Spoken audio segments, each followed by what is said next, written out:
जय Hind dear student. इस lecture में हम लोग बात करने वाले हैं फंडामेंटल फोर्सेस इन नेचर। और जो ये फंडामेंटल फोर्सेस इन नेचर है, ये ऐसे फोर्सेस के बारे में हम लोग बात करेंगे जो नेचर में अवेलेबल हैं और फ्रीली अवेलेबल है और नेचर ने इसको अवेलेबल करवाया है। ऐसा हम कह सकते हैं कि हमारे कन्वीनियंट के लिए समझ लो, यह नेचर के कन्वीनियंट के लिए, लेकिन सबसे ज़्यादा यूज हम ही लोग इसको करते हैं।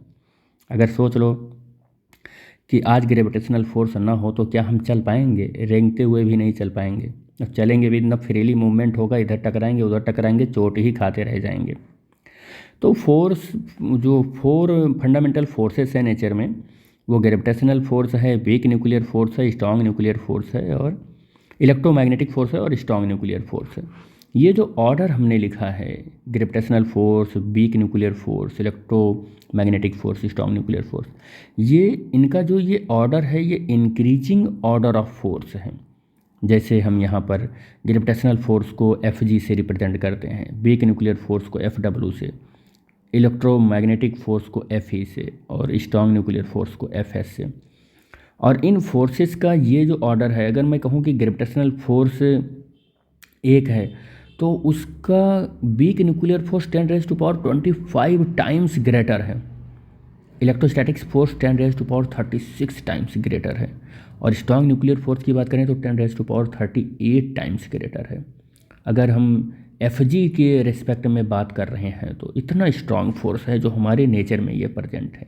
ठीक है, अगर हम फर्स्ट फोर्स के ऊपर और डिटेल में बात करें, ग्रेविटेशनल फोर्स जो की है, तो हम अगर यहाँ पर एक बॉडी लेते हैं जिसका मास m1 है, सेकंड बॉडी लेते हैं जिनका मास m2 है, और इन दोनों के बीच का डिस्टेंस स्मॉल r रखते हैं, तो हम देखते हैं कि m1 मास की वजह से m2 पर कुछ फोर्स लगेगा जो कि एक अट्रैक्शन का फोर्स होगा, और m2 मास की वजह से m1 पर एक फोर्स लगेगा जो कि एक अट्रैक्शन फोर्स होगा। दोनों बॉडी एक दूसरे को अट्रैक्ट करेंगी और इस अट्रैक्शन के फोर्स का जो मैग्नीट्यूड होगा वो F = G m1 m2/r² के बराबर हो जाएगा।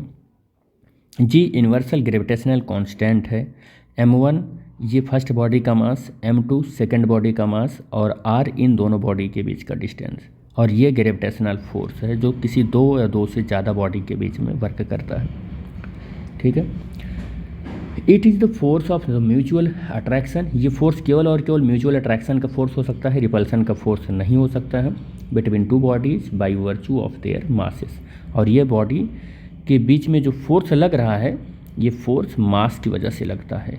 किसकी वजह से? मास की वजह से लगता है। और मास एक किसी भी मटेरियल की एक नेचुरल प्रॉपर्टीज़ है, अपने आप ही इसमें जनरेट होता है। ठीक है, अगर मैं इसकी प्रॉपर्टी की बात करूँ, इस ग्रेविटेशनल फोर्स की प्रॉपर्टी की बात करूँ, तो यूनिवर्सल अट्रैक्टिव फोर्स होता है, लॉन्ग रेंज का फोर्स होता है। आप सन और अर्थ के बीच में देख सकते हैं, अर्थ और मून के बीच में देख सकते हैं, अर्थ और मार्स के बीच में देख सकते हैं, और जुपिटर और मून, मार्स, मतलब ऐसे पूरे सोलर सिस्टम में एक दूसरे के ऊपर आप देख सकते हैं। तो एक लॉन्ग रेंज का भी कह सकते हैं कि फोर्स है।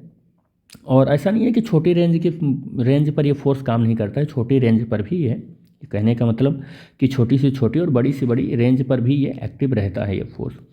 लेकिन वीकेस्ट फोर्स है ये। वीकेस्ट फोर्स का मतलब, हम तो इस ग्रेविटेशनल फोर्स के इतने आदी हैं हम लोग, इतना हैबिचुअल हैं कि इसका फोर्स हमारी बॉडी पर लग रहा होता है, हमें फील ही नहीं होता है, हम अपना काम करते रहते हैं, ये फोर्स फील ही नहीं करते हैं। इतना मतलब वीकेस्ट नेचर का फोर्स है।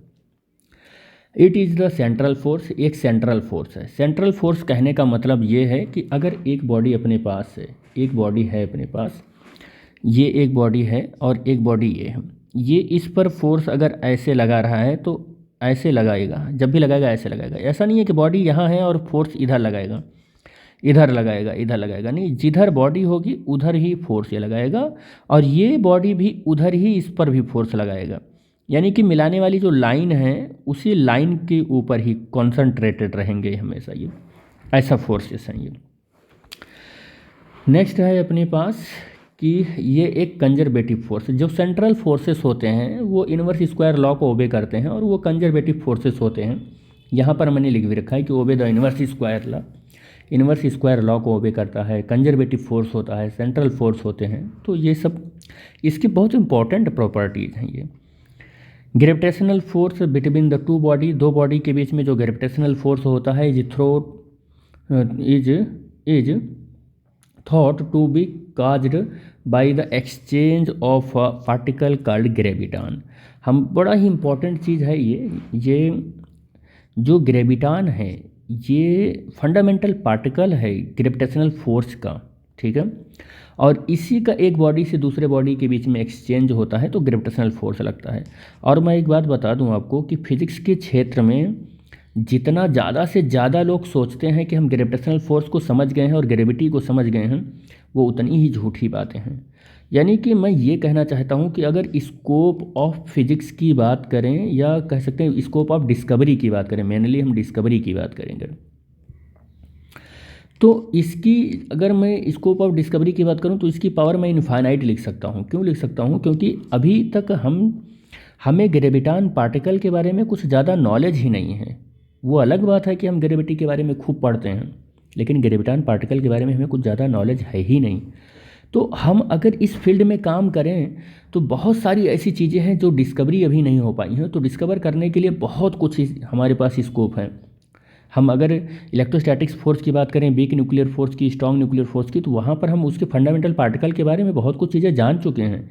लेकिन ग्रेविटेशनल फोर्स इतना पॉपुलर फोर्स है, फिर भी इसके फंडामेंटल पार्टिकल ग्रेविटान के बारे में बहुत कुछ हम नहीं जान पाए हैं। अभी हाल ही में चाइना ने अपना एक एक्सपेरिमेंट किया था ग्रेविटान पार्टिकल को जानने के लिए, बट उस एक्सपेरिमेंट से मिले हुए डेटा को उन्होंने सार्वजनिक नहीं किया कि वर्ल्ड में और भी साइंटिस्ट कम्युनिटी को वो बात पता चले कि उन्होंने क्या ऑब्जर्व किया। तो चाइना को जान ही रहे हो आप, थोड़ा सा कंजर्वेटिव टाइप का वो मतलब कंट्री है, तो वहाँ से कुछ ज़्यादा दिखता ही नहीं है कि जो कुछ हुआ साइंस के क्षेत्र में उसे एक्सप्लोर किया भी जाए कि ना किया जाए। हम सेकंड पार्ट लेते हैं जो कि फंडामेंटल फोर्सेस ही है, जिसका नाम इलेक्ट्रोमैग्नेटिक फोर्स है। और electromagnetic force acting between the electric charges, किस पर? ये इलेक्ट्रिक चार्ज पर at a rest is called the electrostatics force. जब चार्ज रुका हुआ हो तो उस पर जो फोर्स लगता है वो इलेक्ट्रोस्टैटिक्स फोर्स होता है, और जब चार्ज मोशन में हो और यूनिफॉर्म मोशन में हो तो उस पर जो फोर्स लगता है वो इलेक्ट्रोस्टैटिक्स फोर्स और मैग्नेटिक फोर्स दोनों लगता है, जिससे कंबाइंड रूप से हम लॉरेंज फोर्स बोलते हैं।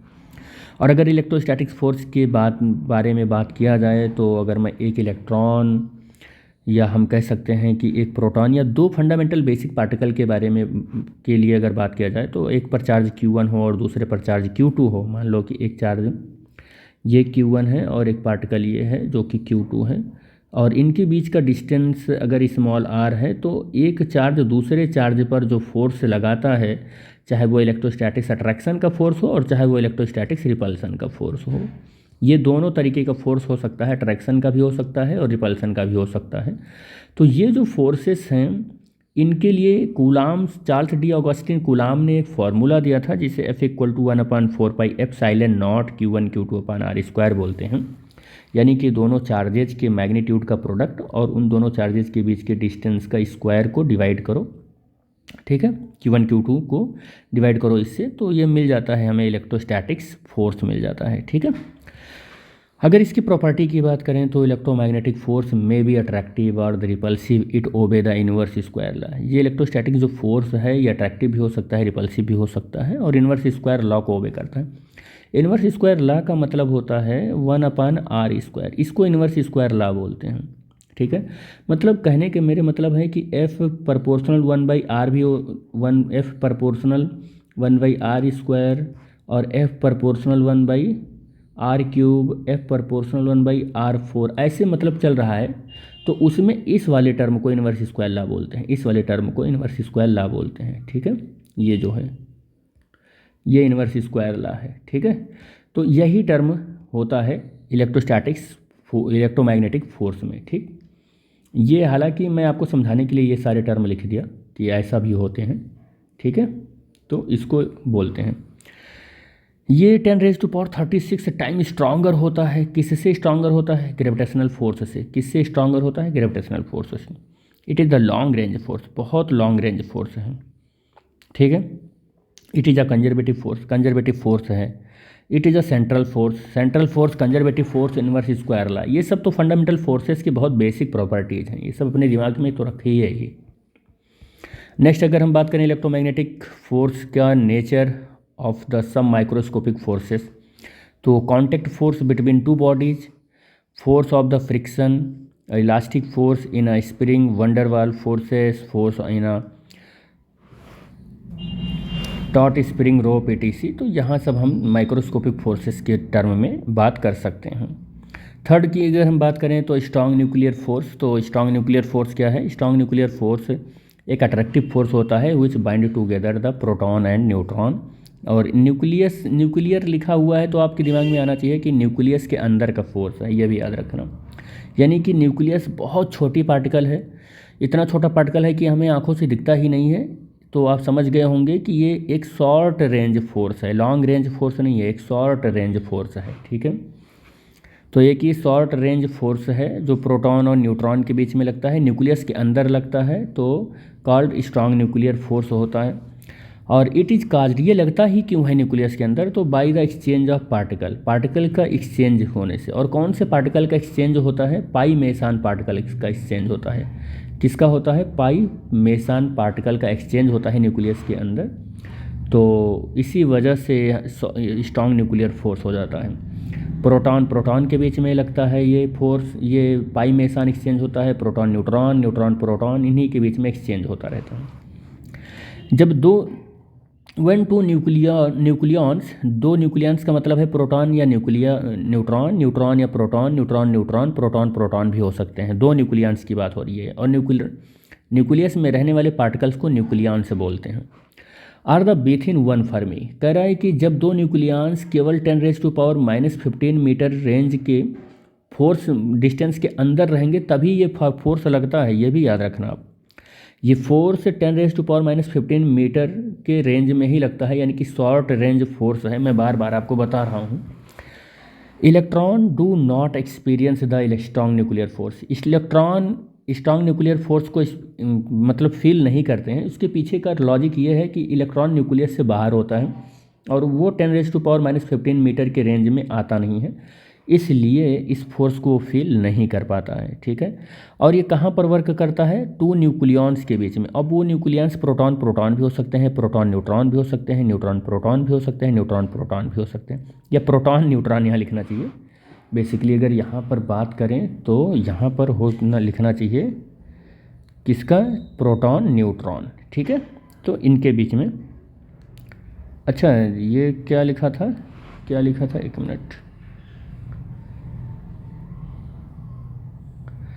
न्यूट्रॉन प्रोटॉन हो गया, प्रोटॉन न्यूट्रॉन होगा, न्यूट्रॉन न्यूट्रॉन लिखा होना चाहिए यहाँ, न्यूट्रॉन, ठीक है, न्यूट्रॉन, ठीक। तो irrespective to the charge behaviour force, ठीक, ये हो गया। इसकी प्रॉपर्टी की बात करें, अगर स्ट्रॉन्ग न्यूक्लियर फोर्स की प्रॉपर्टी की बात करें तो ये 10⁻38 टाइम्स स्ट्रॉन्गर होता है ग्रेविटेशनल फोर्स से। पहली प्रॉपर्टी ये हो गई कि 10⁻38 टाइम्स स्ट्रॉन्गर होता है ग्रेविटेशनल फोर्स से। और ये एक स्ट्रॉन्गेस्ट इंट्रैक्शन है, ये भी याद रखना, एक स्ट्रॉन्गेस्ट इंट्रैक्शन है। भले ही हम पढ़ रहे हैं इसको तीसरे नंबर पर फोर्स, लेकिन ये स्ट्रॉन्गेस्ट प्रॉपर्टी रखता है अपने अंदर, ठीक है। अच्छा, ये 10⁻38 रखता है स्ट्रॉन्ग न्यूक्लियर फोर्स। और जो हमारा इलेक्ट्रोमैग्नेटिक फोर्स है वो 10⁻⁻ कितना रखता है? 36 रखता है, ठीक है। और वीक न्यूक्लियर फोर्स की अगर हम बात करें तो वो 10⁻25 रखता है। ये ग्रेविटेशनल फोर्स से स्ट्रांग होने की कंडीशन है ये। It is a short range force, एक शॉर्ट रेंज फोर्स है ये भी, ये तो है ही है short range force. That the operate only over the size of nucleus, ये केवल न्यूक्लियस की साइज़ के अंदर ही काम करता है, न्यूक्लियस की साइज़ के बाहर काम नहीं करता है। It is a non central force, ये सेंट्रल फोर्स नहीं है। And the non conservative force, ये कंजर्वेटिव फोर्स भी नहीं है और सेंट्रल फोर्स भी नहीं है। It is the basically an attractive force, ये बेसिकली एक अट्रैक्टिव फोर्स है बट बिकम्स रिपल्सिव फोर्स, लेकिन यह एक रिपल्सिव फोर्स भी हो जाता है। लेकिन कब होता है ये भी बात आपके दिमाग में रहना चाहिए, ये बात याद रखना। ये बेसिकली अट्रैक्टिव फोर्स तो है स्ट्रॉन्ग न्यूक्लियर फोर्स, लेकिन ये रिपल्सिव भी हो जाता है। लेकिन कब? जब कह रहा है कि nucleus becomes less than 0.5 Fermi, जब न्यूक्लियस ना दो न्यूक्लियॉन्स होना चाहिए between the when the distance between the, अच्छा ठीक, 10⁻⁻5 फर्मी, तो ये क्या हो जाता है, तब रिपल्सिव नेचर का हो जाता है। 0.5 फर्मी अगर रहे या 10⁻⁻15 मीटर एक फर्मी में होता है। अब आप उसको इसमें मल्टीप्लाई करके देख लें क्या बनेगा, 0.5 इंटू 10⁻⁻15 मीटर हो जाएगा। It is varies inversely with the sum higher power, कह रहा है कि ये वेरी होगा, इन्वर्सली वेरी करेगा कुछ हायर पावर में, लेकिन एग्जैक्टली इसका कोई फार्मूला नहीं है, ये भी याद रखें। तो कह रहा है कि of the greater than 2 of the distance no formula is known for this at, अभी तक इसका कोई फार्मूला नहीं बन पाया है। It is the charge independent character, ठीक है, ये चार्ज इंडिपेंडेंट कैरेक्टर है, चार्ज किससे इसका कोई मतलब नहीं होता है, चार्ज रहे या ना रहे ये काम करेगा अपना। नेक्स्ट है फोर्थ यहाँ पर, और फोर्थ क्या है, द वीक न्यूक्लियर फोर्स है। वीक न्यूक्लियर फोर्स क्या है, अच्छा ये वीक न्यूक्लियर फोर्स तो आपको पता ही होगा कि 10⁻25 टाइम्स स्ट्रॉन्गर है हमारे ग्रेविटेशनल फोर्स से। It is the force that appear only between elementary particle involved in a nuclear process such as the beta decay of a nucleus, ठीक है। तो कह रहा है कि अगर न्यूक्लियस के अंदर बीटा डीके अगर हो रहा हो तो वहाँ पर वीक न्यूक्लियर फोर्स रहता है और एलिमेंट्री पार्टिकल के अंदर इन्वॉल्व रहता है वो, ठीक है। और the messenger particle that transmit the weak forces between the elementary particle और in the massive vector boson, इसका जो एलिमेंट्री पार्टिकल है वो बोसॉन है, ठीक है। तो आगे हम इसकी प्रॉपर्टी की बात करें तो any process involving the neutrino को अगर कह रहा है कोई न्यूट्रिनो होता क्या है ये भी आपको बता दें कि जब बीटा पार्टिकल निकलता है किसी की न्यूक्लियर डिके हो रहा होता है, तो न्यूक्लियर डिके हो रहा होता है तो उसके साथ रेस्ट मास उसका क्या होता है, 0 होता है, चार्ज 0 होता है। तो ये सारी चीज़ें यहाँ पर न्यूट्रिनो की प्रॉपर्टीज़ हैं ये। एंड द एंटी न्यूट्रिनो जैसे अगर न्यूट्रिनो है तो बीटा प्लस है, एंटी न्यूट्रिनो है तो बीटा माइनस है। Is governed by the weak nuclear forces because the particles can experience only weak interaction and not the strong nuclear interaction. Strong nuclear interaction नहीं feel करते हैं, weak nuclear interaction केवल feel करें तभी हम weak nuclear force बोल पाएंगे। Weak nuclear force अगर है तो वीक न्यूक्लियर फोर्स से 10⁻25 टाइम्स स्ट्रॉन्गर है ग्रेविटेशनल फोर्स, और it is operate only through a range of nuclear size, केवल ये न्यूक्लियर साइज के पर ही ऑपरेट कर सकते हो, यानी 10⁻⁻15 मीटर या 1 फर्मी पर, इसका भी 1 फर्मी ही है, आप ऐसा लेवल बना कर चलो। Messenger particle that transmit the weak forces between the elementary particles के बीच में जो मैसेंजर या कह सकते हैं कि पार्टिकल्स हैं वो बिग फोर्सेस के लिए, तो उसका नाम है बोसॉन। क्या नाम है, बोसॉन है, are the massive vector boson. और बोसॉन को अगर हम रिप्रेजेंट करें तो ओमेगा प्लस भी हो सकता है, ओमेगा माइनस भी हो सकता है, और जेड, ये सब कह सकते हैं कि मैसिव वेक्टर बोसॉन से हैं ये, ठीक है। तो इस लेक्चर में हमने 4 फोर्सेस देखा और वो फंडामेंटल फोर्सेस थे, बारी बारी से उन चारों को हमने स्टडी किया। तो हम लोग इस लेक्चर में बस यहीं तक देखेंगे, जो कि बड़ा इम्पॉर्टेंट ये रहा, और इसमें बहुत सारी इम्पॉर्टेंट चीज़ें हैं जो आपके ब्रेन में हमेशा होनी चाहिए न्यूक्लियर इन फोर्सेस को लेकर, फंडामेंटल फोर्सेस को लेकर। जैसे ये वैल्यू है तो ये वैल्यू बड़ा ही इम्पोर्टेंट रोल प्ले करती है, ये वैल्यू, तो ये वैल्यू तो याद ही कर लेना आप लोग। तो इस लेक्चर में बस हम लोग यहीं तक डिस्कस करेंगे, मिलेंगे नेक्स्ट लेक्चर में। Thanks for watching the video, thank you बेटा।